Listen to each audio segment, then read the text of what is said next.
apa kabar hari ini? Semoga selalu sehat di masa pandemi dan selalu bersemangat untuk menjalani aktivitas. Bagi pemirsa yang harus tetap bekerja di luar rumah, jangan lupa menggunakan masker. Hari ini program Berita Newspoint hadir menjumpai Anda bersama saya Khairunisa. Selama 30 menit ke depan, Newspoint akan menyajikan berita terbaru seputar Universitas Brawijaya dan Malang Raya. Jangan kemana-mana, keep on our channel Newspoint.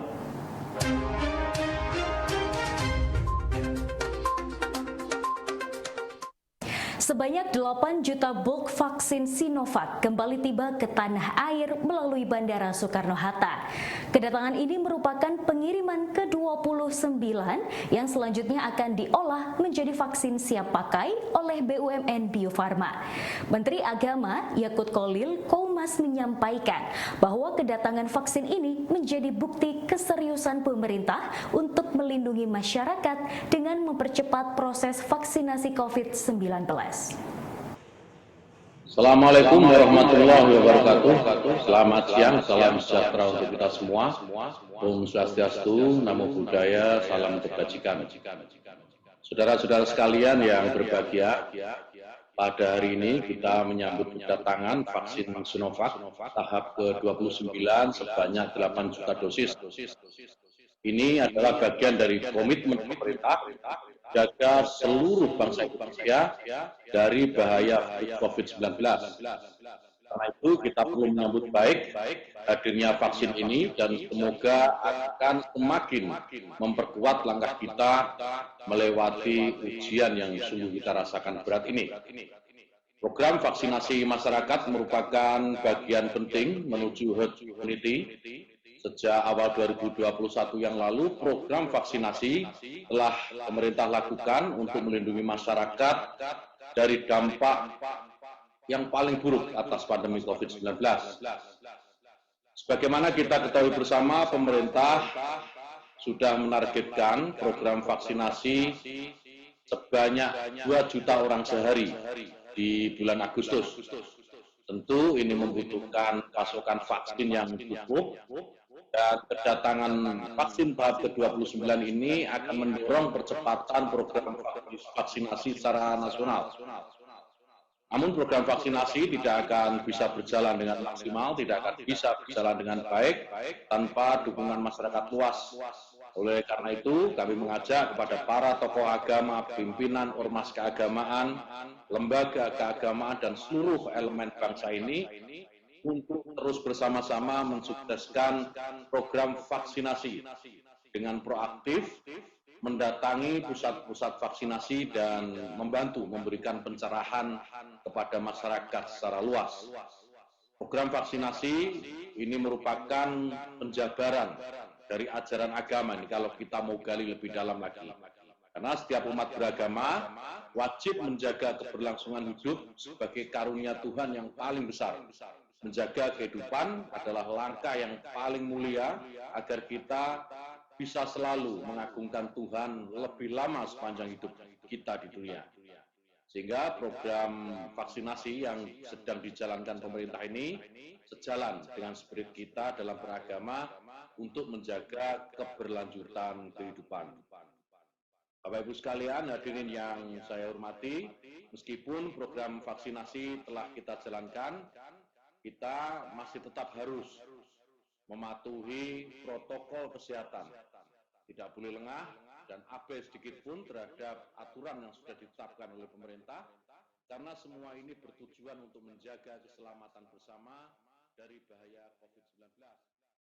Menko Marinvest Luhur Binsar Panjaitan meminta agar dalam masa pandemi kebutuhan peralatan pendidikan seperti laptop dan TIK dipasok oleh produsen dalam negeri agar ekonomi bisa bergerak. Total belanja produk TIK untuk pendidikan pada tahun ini mencapai 17 triliun rupiah. Sedangkan untuk pengadaan laptop di Kemendikbudristek dan Pemda senilai 3,7 triliun rupiah. Saya menyampaikan sudah pekerjaan hampir berapa bulan ini, saya kira TikTok dengan Pak Nadiem dan juga dengan Pak Agus masalah produk dalam negeri. Jadi belanja pemerintah untuk produk dalam negeri ini, justru momen sekarang kita lagi seperti ini, itu kita betul-betul dorong. Jadi tidak boleh kita mengimpor-impor padahal kita bisa produksi sendiri. Jadi harus dibasmi orang-orang yang masih bermain-main di sini. Khususnya produk teknologi informasi dan komunikasi masih rendah jika dibandingkan dengan produk impor. Untuk ini tujuan utama adalah meningkatkan penggunaan produk TIK, ya, teknik informasi komunikasi dalam negeri di bidang pendidikan melalui pengadaan barang pemerintah yang kita targetkan 17 triliun rupiah sampai 2024. Ini saya kira kita lihat tabel 1 ini, itu tadi angka-angkanya. Jadi selama 4 tahun ke depan itu kita akan belanjakan segitu banyak. Nah, kita mau ini sebanyak mungkin secara bertahap nanti kita buat dalam negeri. Untuk anggaran 2021 total kebutuhan Mendikbudristek dan Pemda untuk pengadaan laptop sejumlah 431 sekian ribu unit. Itu 3,7 triliun terdiri dari 189,165 unit, 1,3 triliun, dan melalui APBN 2021 242.000 sekian, 2,4 triliun rupiah melalui DAK Fisik Pendidikan. Saat ini telah dilakukan penandatanganan kontrak atas penggunaan PDN senilai 1,1 triliun. Nah, saat ini terdapat 6 produsen laptop dalam negeri dengan nilai TKDN 25% dan telah memenuhi kebutuhan pengadaan Kemendikbudristek dan Pemda pada 2021. Nah, kesiapan produksi laptop dalam negeri adalah 351.000 unit pada September 2021 dan total sebanyak 718.100 unit pada November 2021. Saya kira tabel yang kiri nomor 2 bawah itu kita bisa lihat.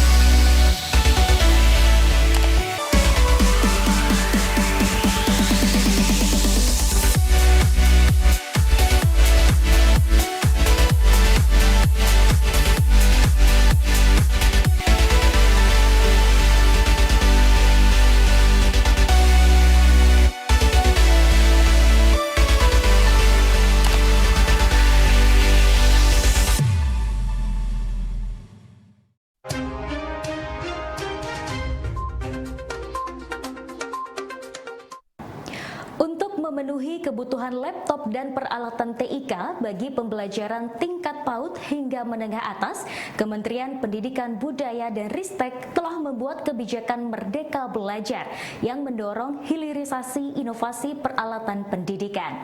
Saat ini menurut Nadiem sudah ada konsorsium beberapa kampus yang merancang laptop merah putih dan keterlibatan siswa SMK dalam perakitan serta perawatan laptop oleh industri dalam negeri.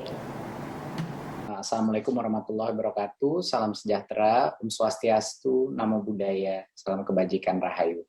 Yang saya hormati Bapak Menko Bidang Kemaritiman dan Investasi, Bapak Luhut Binsar Panjaitan, Menteri Perindustrian Bapak Agus Gumiwang Kartasasmita, Kepala Lembaga Kebijakan Pengadaan Barang Jasa Pemerintah Bapak Roni Dwi Susanto, dan Ibu dan Bapak perwakilan media. Merdeka Belajar ini adalah sebuah gerakan nasional yang difokuskan untuk peningkatan kualitas pendidikan kita. Gerakan nasional ini bertujuan untuk melibatkan kolaborasi semua lapisan masyarakat, mulai dari lembaga pemerintah, pelaku dunia usaha, industri, sampai dengan publik umum. Dalam kata lain, semua upaya untuk memperbaiki pendidikan perlu dilakukan oleh bangsa Indonesia untuk bangsa Indonesia. Nah, salah satu caranya adalah untuk meningkatkan penggunaan produk dalam negeri pada sektor pendidikan, khususnya produk teknologi. Jadi ini adalah suatu contoh ya, di mana anggaran dan pengadaan daripada pemerintah itu mendorong industrialisasi atau modernisasi industri kita di sini di bidang teknologi seperti laptop.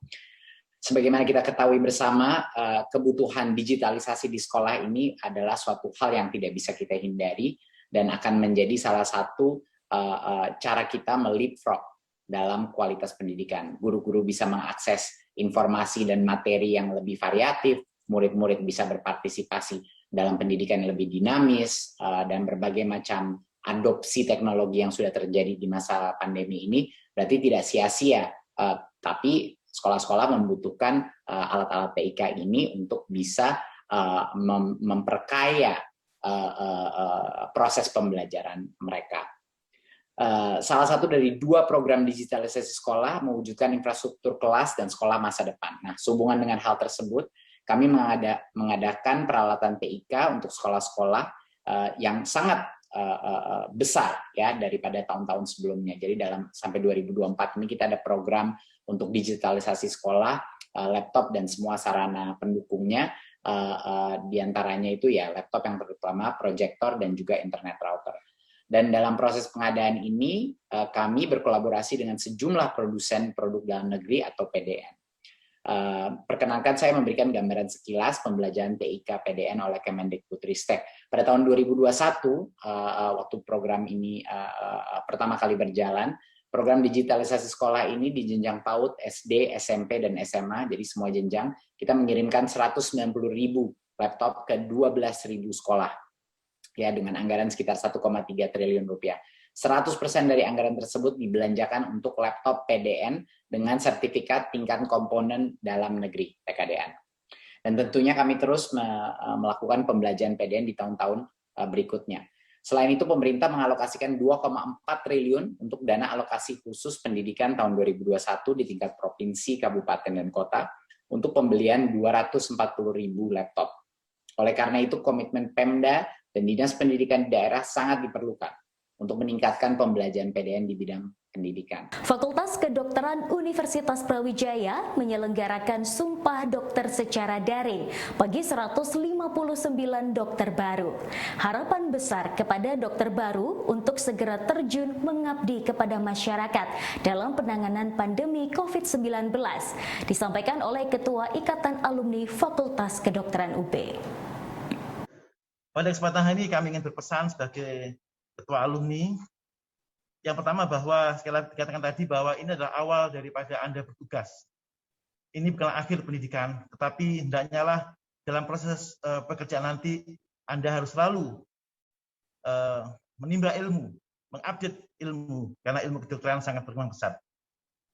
Yang kedua bahwa meskipun Anda mungkin sebagian ya stase dalam dan sebagainya, tapi itulah ada hikmahnya.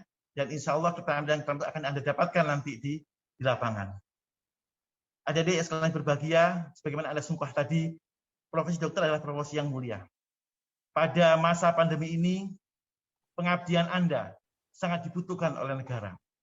Oleh karena itulah saya berpesan, marilah kita bersama-sama sebagai seorang dokter, tenaga kesehatan, dan kita adalah ujung tombak dalam penanganan pandemi ini. Sekali lagi, tidak ada waktu untuk istirahat, tidak ada waktu untuk berleha-leha, tidak ada waktu untuk bersantai-santai.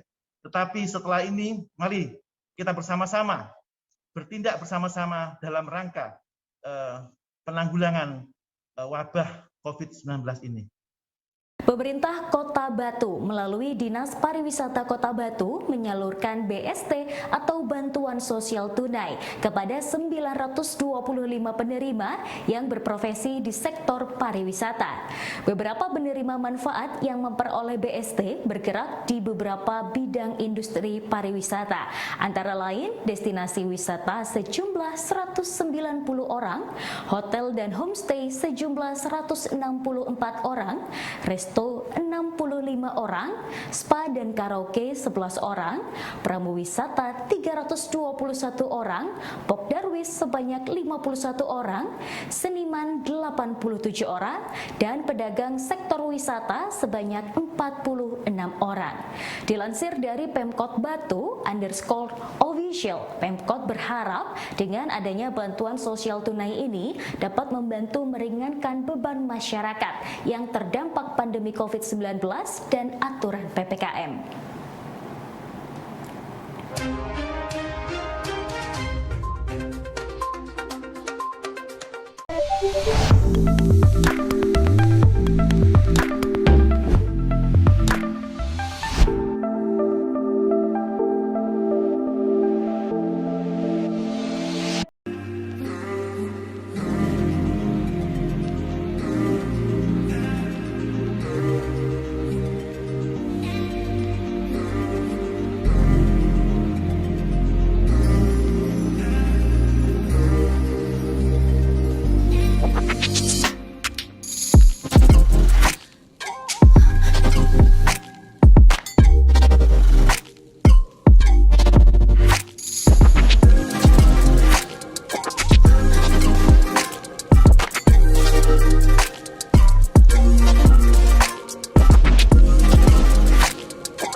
5 UKM Malang terpilih untuk mengikuti program Bangga Buatan Indonesia yang diinisiasi oleh Kementerian Perindustrian.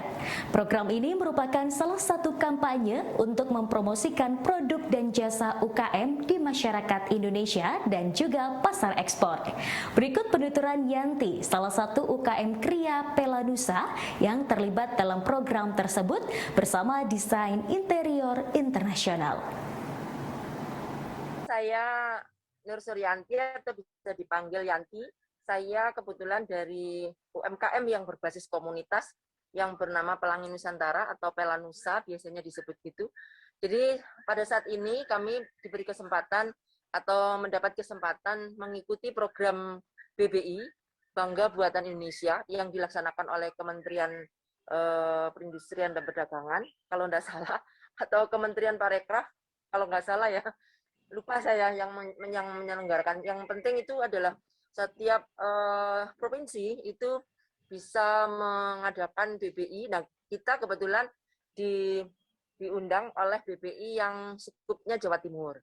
Dan kemarin alhamdulillah kita masuk kepada program tidak hanya pameran offline dan onsite, tapi juga program yang namanya kolaborasi desainer untuk program yang akan dilelang. Nah, kebetulan produk yang kita buat memang atas kolaborasi antara kami sebagai UKM dan juga dengan seorang desainer interior yang internasional itu saling mendesain sebuah produk yang kemudian akan kita wujudkan menjadi 2 produk yang hasil dari kolaborasi itu, kemudian akan dikirim ke Jakarta dan difoto, kemudian akan dilakukan pelelangan, dan hasil lelang itu akan didonasikan kepada kegiatan sosial. Produk apa yang kita bikin, itu kemarin kita membuat semacam home decor, bentuknya adalah sketsel atau pembatas ruangan, yang menggunakan sebuah ornamen kain perca. Nah, itu masih dalam proses sekarang, ongoing proses. Pembatasan kegiatan masyarakat tidak menyurutkan Islamiyah, pelaku UKM asal Singosari Malang. Di saat sulit berjualan secara offline, Islamiyah menjual produk terasi miliknya dengan merek YFB secara online di beberapa marketplace. Dibantu anaknya, produk terasi YFB dengan 3 varian ini justru laris diserbu pembeli dari berbagai kota secara online. Dengan kemasan yang menarik, terasi YFB justru mendapat pasar baru ketika dijual secara online saat pandemi.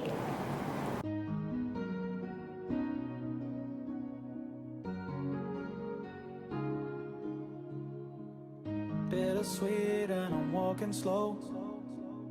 Sensitive, feel the afterglow. Sebenarnya dari sebelum pandemi pun kita sudah semua toko, mulai eceran, mulai toko grosir, toko modern market, sampai oleh-oleh itu semua sampai online ya. Di Shopee sama Tokopedia itu kita sudah masuk. Jadi waktu pandemi kita hanya perubahan turun sebentar waktu sampai bulan 1-2 bulan gitu ya, turun sebentar, tapi online-nya begitu toko oleh-olehnya turun drastis, tapi yang online bisa naik.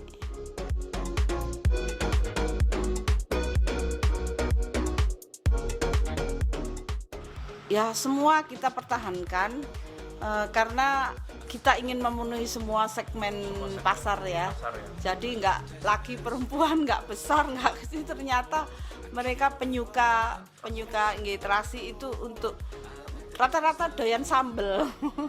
Apalagi mungkin sekarang orang di rumah banyak butuh makanan sehat, makanan yang enak, sehingga dia harus membuat sambal yang lebih lezat dengan bahan penyedap rasa yang alami, karena kita tidak pakai tambahan BTM, tambahan pewarna buatan, dan insya Allah sehat, pure, udang rebon, air dan garam beriodium, itu aja.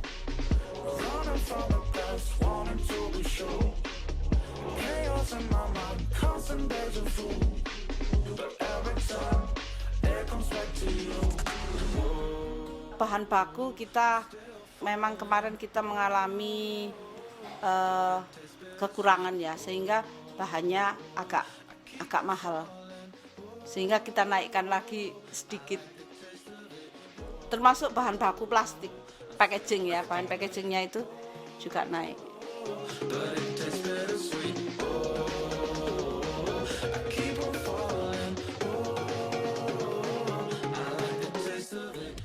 Produk baru itu terus kita selalu buat inovasi untuk membuat produk-produk baru, termasuk kemasan baru, termasuk cara-cara baru. Itu kita terus selalu membuat terobosan sepanjang hidup.